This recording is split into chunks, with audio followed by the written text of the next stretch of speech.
People are really confused about the subject of GMOs, so could we talk a little bit about that? Yeah, I get that question a lot. People call me, customers from Azure, they call me. There's a lot of confusion about what GMO really is and what it's not. And there's confusion between the difference between genetically modified, between hybrid, what open pollinated is, what heirloom is. So we can go over that just a little bit. An open pollinated plant is one that grows from its own seed and is true to type. Right. So any open pollinated plant, you can save the seed off of that, plant it, and it'll grow pretty much exactly the same as the parent. Heirloom just means that that's been happening for, I believe it's 70 years or longer. Yeah, it's just a name for, like, it's the classic of seeds. It's a classic seed. Yeah. It's been happening for a long time. That plant hasn't really changed much in the last 70 years. Now, hybrid is actually when you take multiple open pollinated varieties and you cross them. So you're crossing, it's in the same species. If it's beets like this, you're not taking a tomato or a orange tree or something and mixing with that, but you can mix different varieties of beets. So you could take these red beets and you could mix them, you could cross them, say, with the golden beet over there and come up with a different variety of beet. And an F1 is a first generation hybrid. So that means that it's two varieties. It's the very first generation that they're crossed together. And that's done typically in a very controlled manner. So we know exactly what those genetics are. Now, if you take the seed from that hybrid beet and you plant it, it will not grow true to type. It'll grow, but it might be a golden, it might be a red, it might be somewhere halfway in between. You don't really know what you're going to get. And to become open pollinated, that would have had to have happened over and over until those genetics purify themselves to the point where they stay true to type and it creates a new species. Right. And those things have been happening for thousands of years. Hybrids, open pollinated, saving seed, and obviously selective breeding. Like creating a larger fruit, like strawberries, for instance. Absolutely. You save for seed your very best. Farmers have been doing that since agriculture began thousands of years ago. That's called selective breeding. So you save the very biggest beet and you let that one go to seed. Then you have, next time it might be a bigger beet, or you save the very sweetest one or the reddest one or the whatever you're looking for as the trait. And then that selective breeding, there's still an open pollinated variety, sometimes even an heirloom. You can even improve an heirloom by selective breeding. Right. Now, genetically modifying is when a scientist goes into the genetic code of that plant and inserts a gene from some other species. Right. It can be from an animal, it can be from a completely different species of plant, and you insert that gene. And by the way, the plant always begins to try to reject that gene.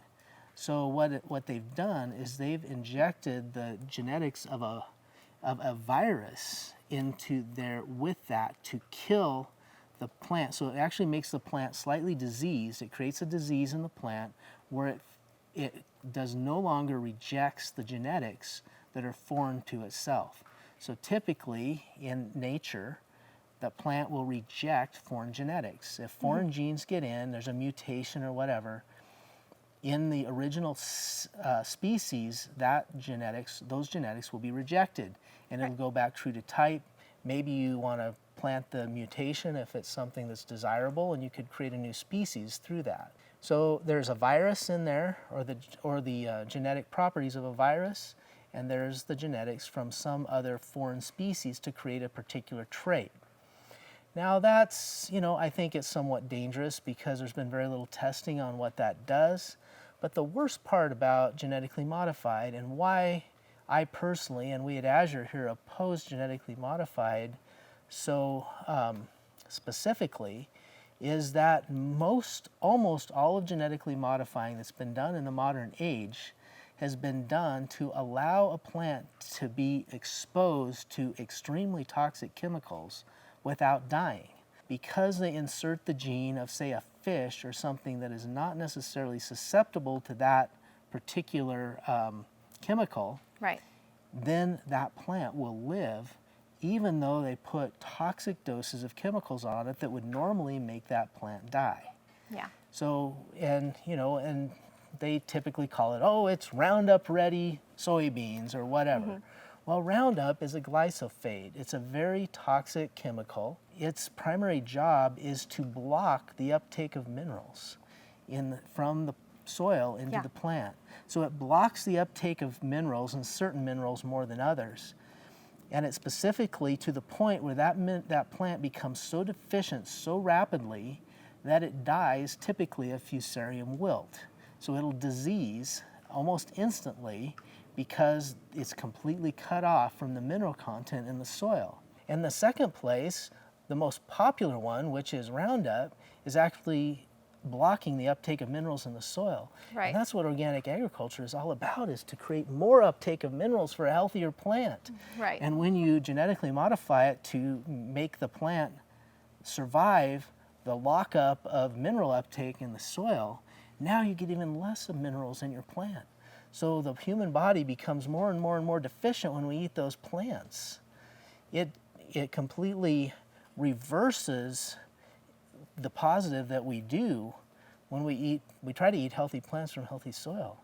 So not only is it doing that, but it's locking up the minerals in millions of agricultural acres throughout the whole country. Right. And it takes a tremendous amount that can be reversed through bacterial action, but it takes a lot of work and a lot of bacterial action to reverse that and get these bacteria thriving in that soil to the point where they can again take those locked up minerals and rechelate those minerals to an available form to the plant. They lock up the minerals in the soil to kill those few little weeds.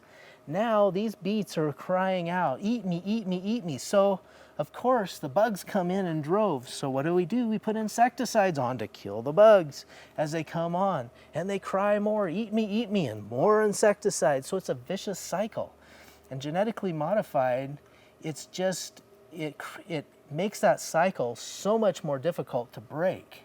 Right. And it creates a plant that actually survives not having enough not enough minerals.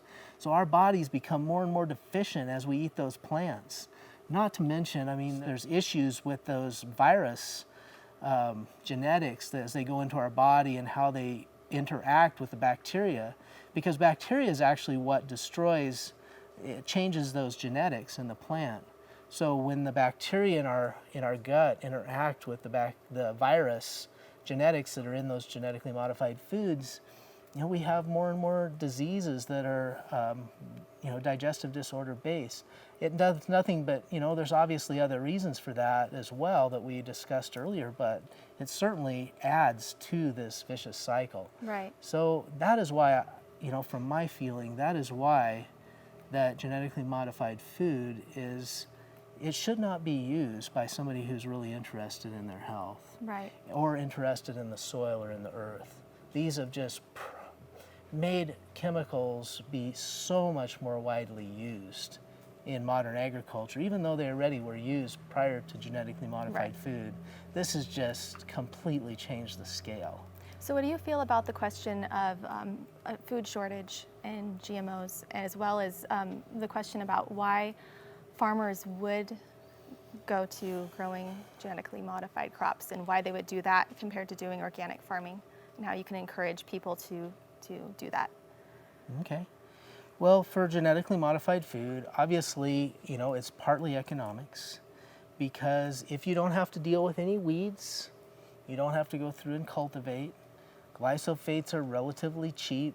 They can they can have a sprayer that's 80, 90 feet wide, go over vast acreages of ground all at one time.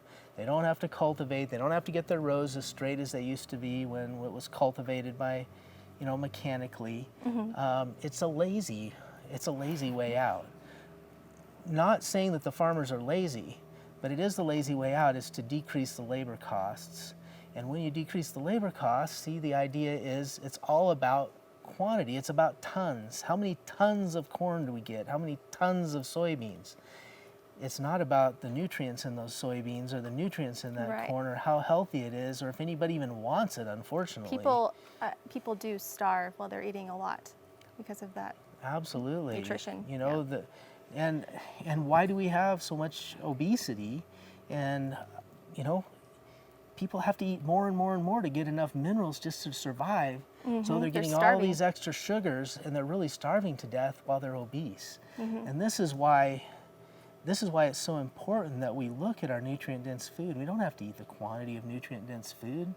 We don't have to eat these huge amounts if we can eat food that's actually loaded with the proper minerals that are in the soil naturally. So you're saying higher mineral content, higher nutrition is going to take care of more of the food shortage than creating more quantity? Well, absolutely. And the thing is, genetically modified food does not increase yield. Contrary to what is tried to be sold, it doesn't increase yield. A genetically modified corn plant or soybean or whatever is not higher yielding than its conventional counterpart. So their increase in profits is based on the vast acreages, it's based on low labor inputs, it's not based on extra yield. The genetic potential of a corn plant is 10 times what we normally get in yield. The genetic potential is almost unlimited. Wow. We need to look at what our diets consist of. You know, this Kentucky Fried Chicken that somebody would eat has considerable amounts of genetically modified corn and soybeans in it. Right. You know, that's what they feed those things. And it's a very quick turnaround, and they can create this protein off of that. But why can't we pasture raise these chickens, have the nutrient-dense food, there's no toxic chemicals, and we can use the same residue, to pasture those animals on that we raised healthy organic crops on right here. And as we vote with our food dollars, that's where the agricultural focus is going to go. The more people that eat organic food, the more people that are willing to pay a little bit of premium to get organic and nutrient-dense food, the more farmers that are going to start doing it naturally. Right. And the less demand there is for genetically modified, chemically laden food. And the problem will take care of itself in the marketplace if we allow that to happen. It starts with the individual choice. It starts with our choice each and every day. It's what we decide to put in our body today that really counts.